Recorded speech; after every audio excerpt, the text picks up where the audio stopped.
Time now for the Variety Journal. Hello and welcome. I am Nike Oyebanjo.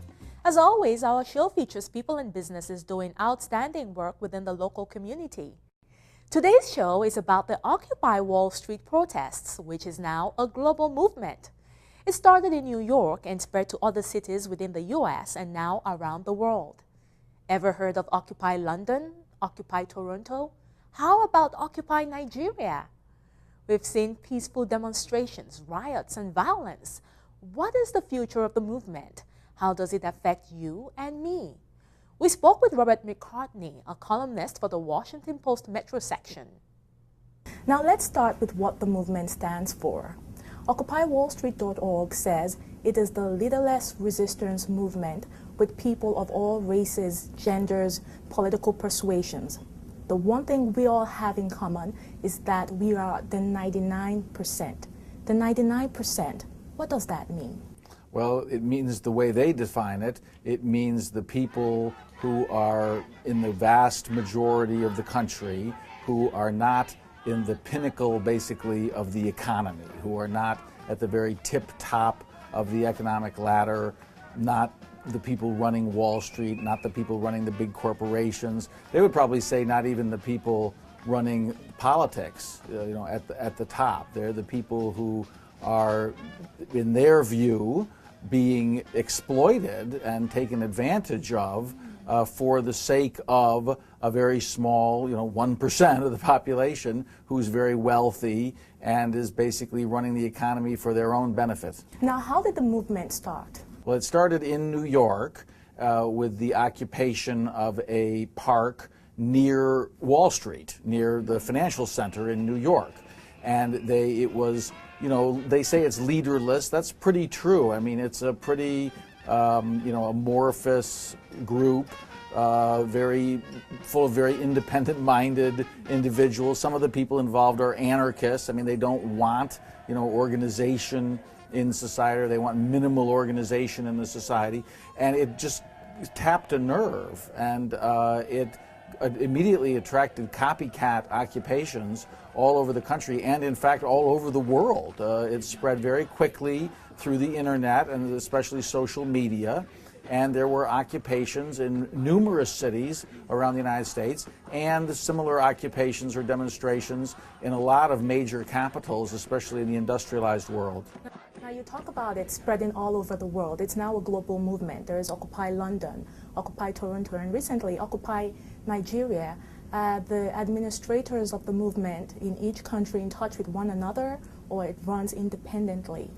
A little bit of both. They certainly run independently. I mean, the camps, the people in the camps run independently of each other. They certainly aren't going to come under or accept the sort of a firm leadership at some kind of national or international level. But they are very much in touch with each other. They're communicating about, what should our agenda be, what should our goals be, how are we dealing with practical concerns, like dealing with the police, dealing with sanitation issues, dealing with protecting the environment in the parks, not alienating the local communities. So there is a lot of communication. But of course, a lot of the Occupy camps have been shut down in the United States and in recent weeks. Why is that? Well, basically, I think they outlasted their welcome. I think that initially there was a lot of interest and enthusiasm and support for the movement, but as they stayed, and there were legal issues in some cases, there were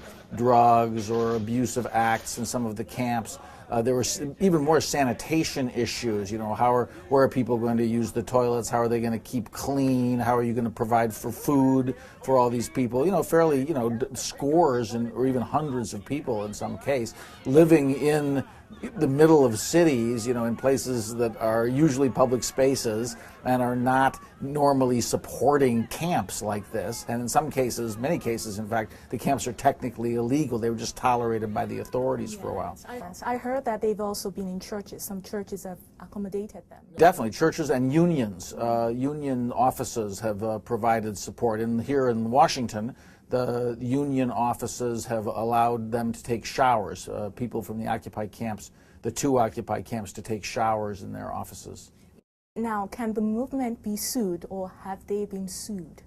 And sued, I'm not sure if they've been sued. I know they've had trouble with the authorities in a number of places. They've had some clashes and friction with the authorities here. I personally am not aware of any lawsuits, but that doesn't mean it hasn't happened. One of the major demands of the protesters is that government policies favor the 99%. They want the government policies to favor, right? In 2010, Obama passed the toughest Wall Street regulations since the Wall Street, the Greatest Depression. And December 2011, he signed a bill extending the tax cuts and unemployment insurance. Now it's clear that President Obama is fighting for the masses.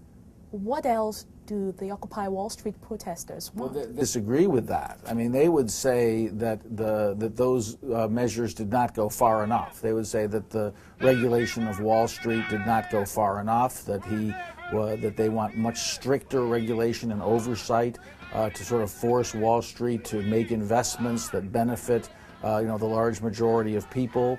They would say that the tax cuts were, or the extension of the tax cuts were good, but they didn't go far enough. They want to see higher taxes on the rich. They want to see higher taxes on the 1%. Now, of course, you've got to keep in mind there's no sort of unified agenda for the Occupy movement. Each camp has its own list of demands. I mean, there's separate demands for the two camps here in Washington, and those demands are different from the demands that we've seen in New York or Toronto, or I'm sure Nigeria for that matter. So there's no one list of demands, and in many cases, the demands are sort of all over the place. I mean, they want more regulation of Wall Street. They want more investment in schools and in health care. In some cases, they get involved in foreign policy. They want to end the wars and bring troops home, cut the defense budget. I mean, it's not really very focused, and there's not a lot of consensus yet on sort of a single agenda or a single platform.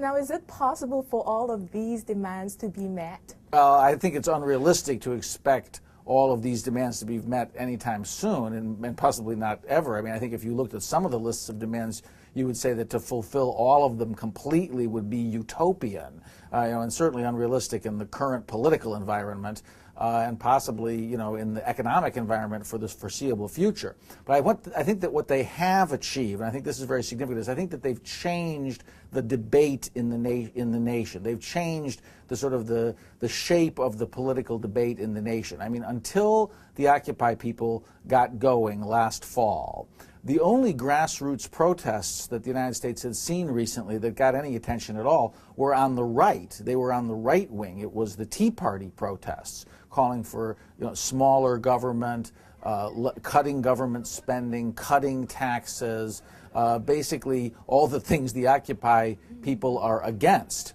And this is the first time we've seen, and this is one reason I think they got a lot of attention, certainly from the liberal side of the political spectrum, the first time you've seen in a long time a real sort of energetic grassroots protests coming from the left and very much going against what the Tea Party had been saying. And I think that has sort of taken some of the attention away from the Tea Party. It sort of pointed out that there's another critique, that there's sort of dueling critiques now of the establishment, of the economy, of how the United States political economy is organized, and one from the right, from the Tea Party, and one from the left, from Occupy, and so they've sort of created another pole, if you will.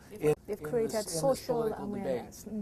Now, who funds the movement? Well, it's been funded by lots of different kinds of people. I mean, a lot of voluntary donations. Some unions have contributed money. Some liberal groups and liberal individuals, well-off liberal individuals, have contributed money. But it comes from a lot of different places.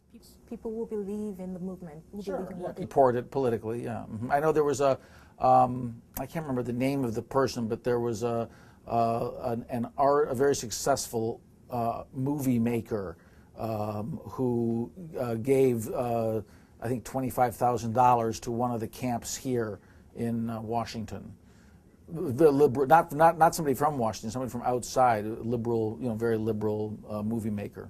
Now let's talk about campaign 2012, the caucuses, the primaries.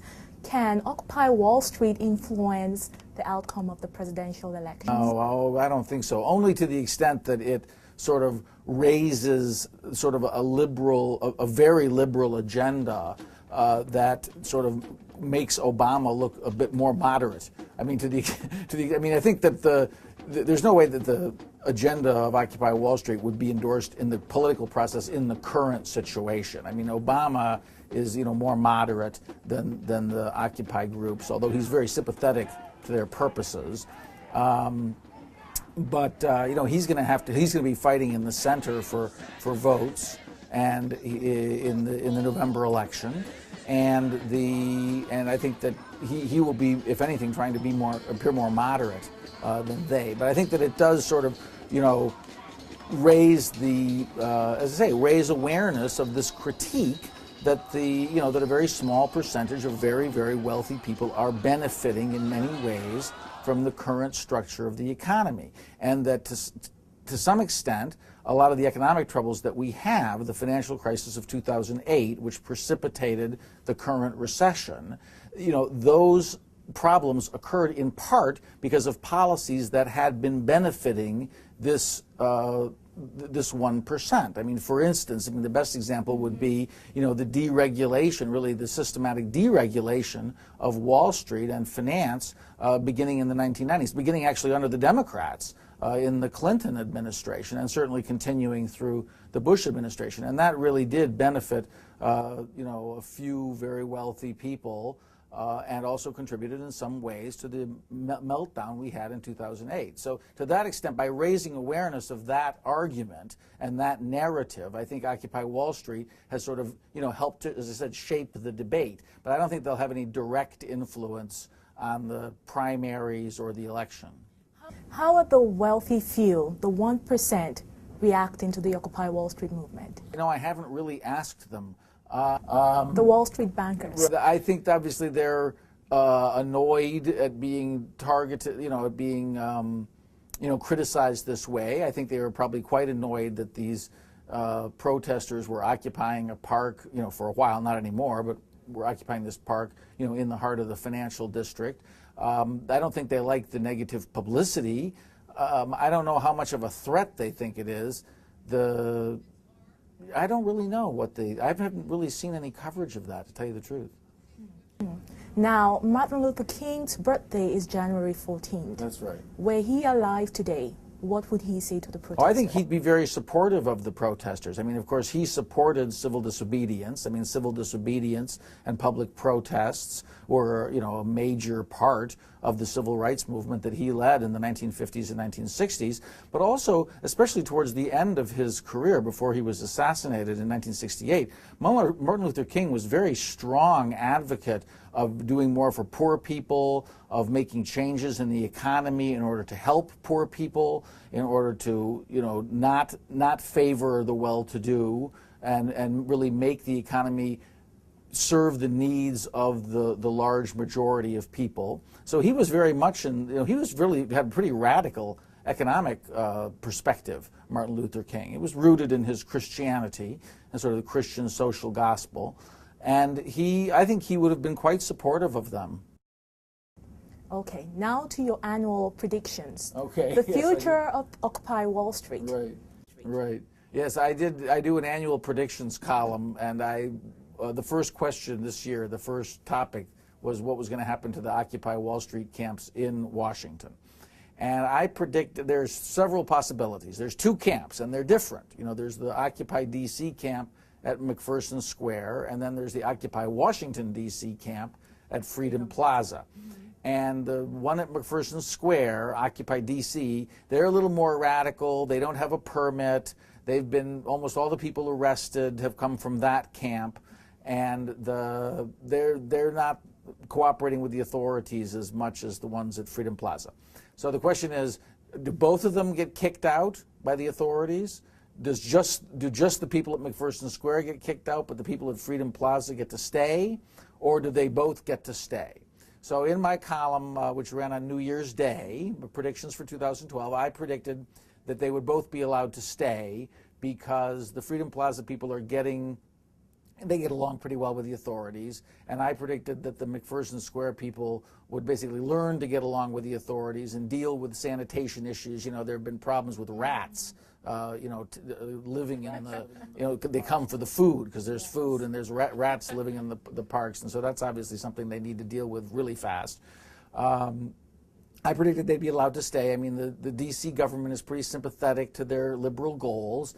The camps are both on U.S. Park Service land, so it's actually the Obama administration that decides what happens. But how long would they be allowed to stay? Well, I think they'll be allowed to stay indefinitely as long as they basically deal with the sanitation issues and don't cause too much trouble. That's my prediction. But I have to say I don't have a lot of confidence in that because I wouldn't bet a lot of money on that because especially at McPherson Square, there's a lot of people there who seem to relish getting in fights with the police, relish getting arrested.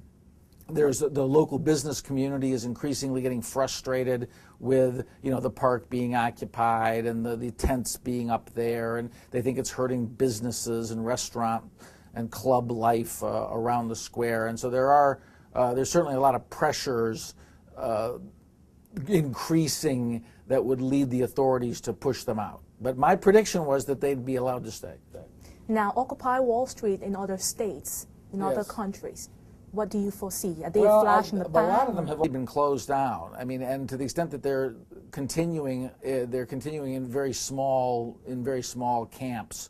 I think that a lot of the energy outside of Washington D.C., a lot of the energy is not in the camps now. It's more sort of the spirit of the Occupy movement. It's sort of the vision, the vision of trying to mobilize the 99% against the 1%, and then carrying on that vision, carrying on that campaign, if you will, through other demonstrations, through exchanges on Facebook, on Twitter, on the internet, basically social media, and basically sort of trying to organize around those ideas, even if you're not physically occupying space. What it really is unique, at least so far in the district, is that the camps are physically continuing to exist, with fairly large numbers of people there. I mean, scores of people in both places, and so far have been allowed to stay. Now, is there a possibility that they could form a political party? I suppose they could form a political party. I mean, there's a political party already, the Green Party, that sort of represents their views. Some of them also are quite libertarian and very radical individualists. And so they could be in the Libertarian Party, which is usually associated with being on the right, although it's sort of hard to classify sometimes. But the history of American politics is that third parties, even if they are successful for maybe one or two elections, don't last very long. That their main role is that they influence one of the major parties, and that one of the major parties adopts some of their agenda. And that's how they have their influence. And I would think that if the Occupy movement is going to have a significant influence in the long term, it will be because it influenced the Democratic Party, that it basically pushed the Democratic Party to the left, made the Democratic Party be more aggressive and assertive in trying to speak up for interests of poor and middle-class people, and really sort of injected a bit of, I would say, backbone in the Democratic Party, in the sense of, we will, go out and demonstrate, we will go in the streets, we will protest, we will get arrested, and hopefully peaceful, civil disobedience, on behalf of these causes, and we're not going to leave all of the grassroots protesting to the Tea Party. Well, we'll see what becomes of the movement. Okay. It's been great talking to you. Thank you so much Likewise. for joining us. Thank you, Nikkei. Thank you. That was Robert McCartney, columnist for the Washington Post Metro section, talking about the goals, demands, and future of the Occupy Wall Street movement. We wanted to get the point of view of the protesters, so we visited the Occupy DC camp at McPherson Square. How long have you been out here at this camp? I've been at Occupy DC. I came in for the big J17 protest, January 17th, and I've been here organizing since then. What made you decide to join the Occupy DC movement? Specifically Occupy DC because it was the largest camp left at the time. As far as why I joined the Occupy movement, it's two reasons. What we're seeing is our culture, our government, our politics are all being hijacked by concentrated wealth. What's happening is the people with large sums of money are getting to decide basically everything that happens in our entire society. It's not democratic, and the decisions they're making only serve the single goal of making the largest profit possible. Instead of, satisfying basic human needs for, really basic needs like food, shelter, and so on, but needs for freedom, for public space, for all kinds of things. And so this was a movement organizing around that, and it was actually organizing instead of just being like so many other protest movements before, coming out and just demanding things of the people in power. It realized that's not working, realized that we can stand in front of the White House all we want and we're going to be ignored. It decided to come here and actually build an alternative. Now, are you affiliated with the Occupy Wallstreet movement? Occupy DC's, the way we put it, we're organizationally separate, but we stand in solidarity with them. We're all working towards the same goals. We have the same basic grievances, but they're two separate organizations as far as structure goes. How long have you been out here on this camp? I've been here since January 17th. The camp, the camp has been here since October 1st. Now, as most of your demands, how many of your demands has been met since you've been out here? Well, we're not really making traditional demands. Like I said, we do get out there and agitate for and against specific pieces of legislation that are important. Like the closest thing to demand being met, and this wasn't just us organizing, but we were one of the big ones pushing it, was when we stopped the SOPA bill, the Stop Online Privacy Act, which would have allowed the government to basically shut down the websites it wanted to. And you guys might remember there was, websites blacked out, Wikipedia blacked out, Google threw up a message about it, and we were one of the big ones getting the message out on that, and we succeeded on that point. So, yeah, you can thank us for the internet working right now. Sure. Yeah. So what was the reaction of your parents, your family, friends when you decided to join the movement? It was mixed. A lot of people thought it was great. A lot of people thought, oh, you're never going to change anything. Some people just disagree with what we're doing, but it's, just a mix. Yeah. What was your daily job before you decided to join the movement? I was staffing a secondhand electronics store. Yeah. Now, how are you able to get food and other basic necessities? I have some saved up. I've done some paid work after I've gotten into DC, and people donate stuff here, food and everything, and that's shared around for anyone who wants some.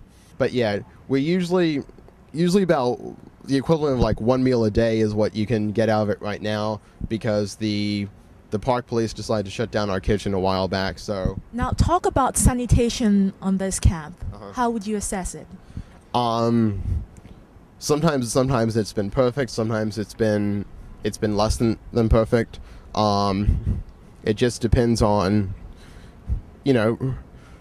on the situation. We have at least once a week we go through and we clean everything up through the park on a daily basis. Just when people see trash, they pick it up, put it into the containers. We're working to keep it clean. So it's a collective responsibility. Yeah. Yeah. Now talk about safety, security out here. It's pretty good. We're in a well-lit public square. It's occasionally we'll have we'll have small problems either with like drunk people coming through the square and harassing people, or like yesterday somebody left their phone lying around on a table, and someone not part of the movement just walked up and took it and walked off. But on the whole, it's, you're as safe here as you would be in any park in downtown DC. So how do you protect your items? I see that you have quite a few things around here. Mm-hmm. We just we have somebody at the information tent right here 24 hours a day. They're watching the stuff, and people just tend not to steal stuff. Like the food is free for the taking, the books over in our library are free for the taking, but people just tend to leave stuff here and let us use it just because a lot of people get what we're doing. They get we're out here doing something good. They're not going to walk off and take our shovel, for instance, or one of our chairs, So describe a day out on this camp. It's well, people aren't really waking up here now because the park police decided that they were saying that we were within our First Amendment rights to set up tents and sleep here and everything, and now they're saying that we're not, and that it's a violation of the no camping rule. Whereas before they were saying that we were covered there because of our First Amendment rights, which is still our position.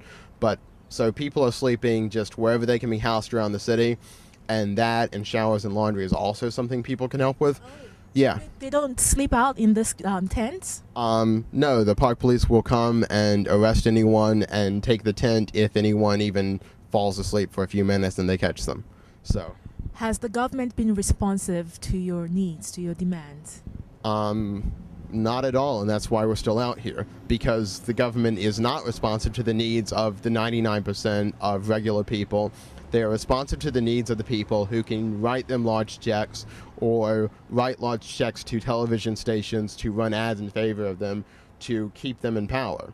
And that's why we're out here. The people who can afford, $1 million advertising campaigns are the ones who the politicians have to cater to now, and not us, not regular people.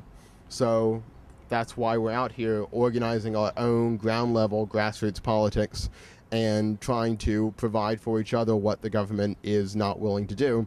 How long do you hope to be out here on this camp? How long? We're going to be out here as long as it takes to build the sort of society we want to build, but it would kind of be nice if everyone would just change their minds right now and be like, oh yeah, hey, the way government's running is terrible, the way the economy is running is terrible, we need to build a society that's really democratic and where people with more money don't get more say than other people. That's probably not going to happen, so we're probably going to be out here a while, but we're going to be out here as long as it takes. It's been great talking to you. Thank you. Great talking to you. Thank you. Welcome back. You've been watching the Variety Journal, and we've been talking about the demands, goals, and future of the Occupy Wall Street movement, Occupy DC, and all the other occupies around us. For more information about the movement, visit occupywallstreet.org. And that's the end of our show today. Thank you for watching.